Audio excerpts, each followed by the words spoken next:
ערב טוב לקהל הקונות והקונים. קניות, אתם יודעים, זה כמו חתונה קתולית.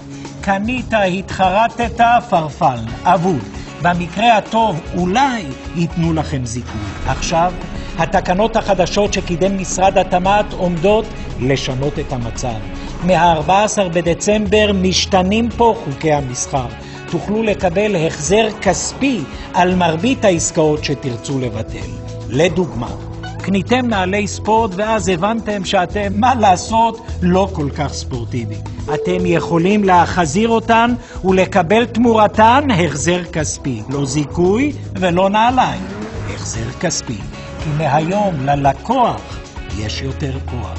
היכנסו לאתר משרד התמ"ת וקראו עוד על התקנות שמקדמות תרבות מסחר הוגנת ומתקדמת יותר בישראל. תמ"ת, לצרכנות הוגנת בשבילך.